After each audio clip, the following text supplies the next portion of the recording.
नाम उसका सलीम था, मगर उसके यार दोस्त उसे शहज़ादा सलीम कहते थे, गालबन इसलिए कि उसके खदो खाल मुगलई थे। खूबसूरत था, चार ढाल से रौनक टपकती थी।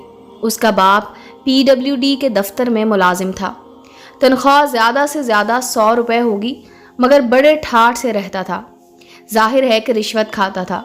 यही वजह है कि सलीम अच्छे से अच्छा कपड़ा पहनता, जेब खर्च भी उसको काफ़ी मिलता, इसलिए कि वो अपने वालदैन का अकलौता लड़का था। जब वो कॉलेज में था तो कई लड़कियां उस पर जान छिड़कती थी, मगर वो बेइतनाई बरतता था। आखिर उसकी आंख को एक शोख व चंचल लड़की जिसका नाम सीमा था भा गई।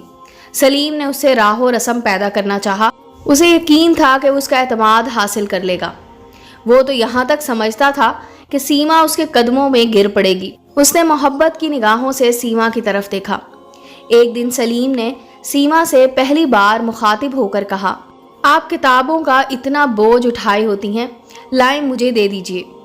मेरा तांगा बाहर मौजूद है, आपको और इस बोझ को आपके घर तक पहुंचा दूंगा। सीमा ने अपनी भारी भरकम आवाज़ में बल खाते हुए बड़े खुश्क लहजे में जवाब दिया, आपकी मदद की मुझे कोई ज़रूरत नहीं, बहरहाल शुक्रिया अदा किए देती हूँ। शहज़ादा सलीम को अपनी ज़िंदगी का सबसे बड़ा सदमा पहुंचा। चंद लम्हात के लिए वो अपनी खिफ़त मिटाता रहा। उसके बाद उसने सीमा से कहा, औरत को मर्द के सहारे की ज़रूरत होती है। मुझे हैरत है कि आपने मेरी पेशकश को क्यों ठुकरा दिया। सीमा का लहजा और ज़्यादा खुश्क हो गया। औरतों को मर्द के सहारे की ज़रूरत होगी, मगर फ़िलहाल मुझे ऐसी कोई ज़रूरत महसूस नहीं होती। आपकी पेशकश का शुक्रिया मैं अदा कर चुकी हूँ, इससे ज़्यादा आप और क्या चाहते हैं। ये कहकर वो चली गई। शहज़ादा सलीम जो अनारकली के ख्वाब देख रहा था, आंखें झपकता रह गया। उसने बहुत बुरी तरह शिकस्त खाई थी।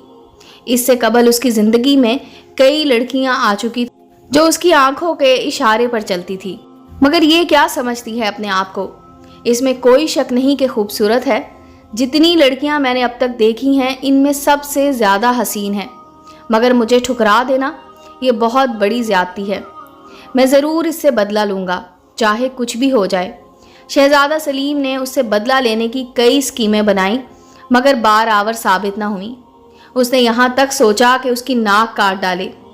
ये वो जुर्म कर बैठता, मगर उसे सीमा के चेहरे पर ये नाक बहुत पसंद थी। कोई बड़े से बड़ा मुसव्विर भी ऐसी नाक का मुसव्वर नहीं कर सकता था। सलीम तो अपने इरादों में कामयाब ना हुआ, मगर तकदीर ने उसकी मदद की। उसकी वालदा ने उसके लिए रिश्ता ढूंढना शुरू किया। उसकी माँ की नज़र आखिर सीमा पर पड़ी, जो उसकी सहेली की लड़की थी। बात भी हो गई, मगर सलीम ने इनकार कर दिया। इस पर उसके वालदैन बहुत नाराज़ हुए। घर में 10-12 रोज़ तक हंगामा मचा रहा। सलीम के वालिद सख्त तबीयत के थे। उन्होंने इससे कहा, देखो तुम्हें हमारा फ़ैसला कबूल करना होगा। सलीम हठ धर्मी पर था। जवाब में कहा, आपका फ़ैसला कोई हाई कोर्ट का फ़ैसला नहीं। फिर मैंने क्या जुर्म किया है जिसका आप फ़ैसला सुना रहे हैं। उसके वालदैन को ये सुनकर तैश आ, तुम्हारा जुर्म ये है कि तुम नाखल्फ हो, अपने वालदा का कहना नहीं मानते, हुक्म अदूली करते हो। मैं तुमको आग कर दूंगा। सलीम का जोश ठंडा हो गया, लेकिन अब्बा जान उसकी शादी मर्जी के मुताबिक करना चाहते थे। बताओ तुम्हारी मर्जी क्या? अगर आप ठंडे दिल से सुने तो मैं अर्ज़ करूं, मेरा दिल काफ़ी ठंडा है।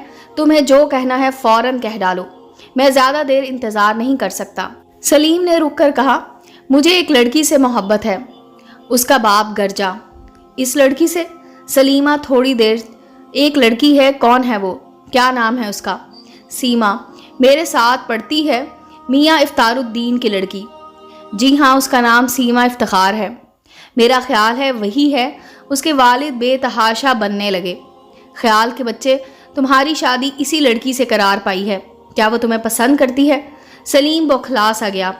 ये सिलसिला कैसे हो गया उसकी समझ में नहीं आता था। उसका बाप झूठ तो नहीं बोल रहा था। सलीम से जो सवाल किया गया था उसका जवाब उसके वालिद को नहीं मिला था। जो नाचा उन्होंने कड़क के पूछा, सलीम मुझे बताओ, क्या सीमा तुम्हें पसंद करती है? सलीम ने कहा, जी नहीं। तुमने ये कैसे जाना? उससे एक बार मैंने मुख्तसर बात की, लेकिन उसने बेइतनाई बरती। जी हाँ, बड़ी बेरुखी बरती।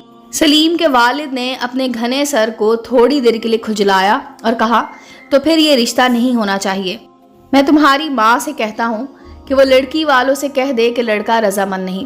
سلیم ایک دم جذباتی ہو گیا۔ نہیں ابا جان، ایسا نہ کہیے گا، شادی ہو جائے تو سب ٹھیک ہو جائے گا۔ میں اسے محبت کرتا ہوں اور کسی کی محبت اکارت نہیں جاتی، لیکن آپ ان لوگوں کو، میرا مطلب ہے سیما کو، یہ پتہ نہ لگے۔ دیکھیے کہ اس کا بیاہ مجھ سے ہو رہا ہے، جس سے وہ بے رخی اور بے اعتنائی کا اظہار کر چکی ہے۔ اس کے باپ نے اپنے سر پر ہاتھ پھیرا۔ میں اس کے متعلق سوچوں گا، یہ کہہ کر وہ چلے گئے۔ انہیں ایک ٹھیکیدار سے رشوت وصول کرنا تھی اپنے بیٹے کی شادی کے اخراجات کے سلسلے میں۔ شہزادہ سلیم جب رات کو پلنگ پر سونے کے لیے لیٹا تو اسے انار کی کلیاں ہی کلیاں نظر نہیں، ساری رات وہ ان کے خواب دیکھتا رہا۔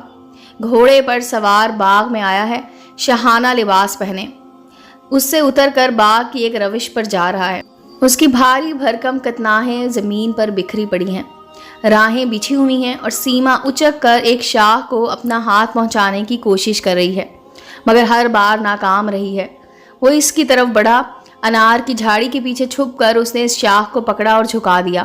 سیما نے وہ کلی توڑ لی جس کے لیے وہ اتنی کوشش کر رہی تھی، لیکن فوراً سے اس بات کا احساس ہوا کہ وہ شاخ کیسے جھک گئی۔ وہ ابھی یہ سوچ ہی رہی تھی کہ شہزادہ سلیم اس کے پاس پہنچ گیا۔ وہ گھبرا گئی، لیکن سنبھل کر اس نے اپنی کتابیں اٹھائیں اور ہاتھ میں دبا لی، اور یہ کہہ کر چلی گئی، آپ کی امداد کی مجھے کوئی ضرورت نہیں، بہرحال شکریہ ادا کیے دیتی ہوں۔ تمام رات وہ اسی طرح کے خواب دیکھتا رہا۔ سیما، اس کی بھاری بھرکم کتابیں، انار کی کلیاں اور شادی کی دھوم دھام۔ شادی ہو گئی۔ شہزادہ سلیم اس تقریب پر اپنی انارکلی کی ایک جھلک بھی نہیں دیکھ پایا تھا۔ وہ اس لیے تڑپ رہا تھا جب سیما اس کی آغوش میں ہوگی۔ سلیم کو رونے والی لڑکیاں بہت پسند تھی۔ اس کا یہ فلسفہ تھا کہ عورت جب رو رہی ہوتی ہے تو بہت حسین ہو جاتی ہے۔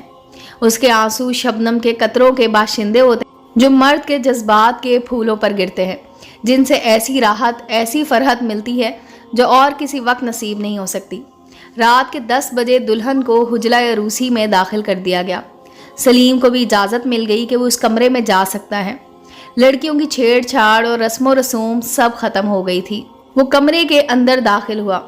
پھولوں سے بھری ہوئی دلہن گھونگھٹ اوڑے ریشم کی گٹھڑی سی بنی بیٹھی تھی۔ شہزادہ سلیم نے خاص اہتمام کر لیا تھا کہ پھول انار کی کلیاں ہوں۔ وہ دھڑکتے ہوئے دل کے ساتھ مسہری کی طرف بڑھا اور دلہن کے پاس بیٹھ گیا۔ کافی دیر وہ اپنی بیوی سے کوئی بات نہ کر سکا۔ آخر اس نے بڑی جرت سے کام لیا اور اسے کہا سیما۔ یہ نام لیتے ہی اس کی زبان خشک ہو گئی، لیکن اس نے پھر جرت فراہم کی اور اس کے چہرے سے گھونگھٹ اٹھایا اور حیران رہ گیا۔ یہ سیما نہیں تھی، کوئی اور ہی لڑکی تھی۔ انار کی ساری کلیاں اس کو ایسا محسوس ہوا کہ مرجھا گئی ہیں۔ امید ہے دوستو سٹوری اچھی لگی ہوگی۔ چینل کو لائک اور سبسکرائب کریں اور بیل آئیکن کا بٹن دبانا مت بھولیں تاکہ ہر نئے آنے والی سٹوری کا نوٹیفیکیشن آپ کو مل سکے۔ ملتے ہیں اگلی سٹوری کے ساتھ۔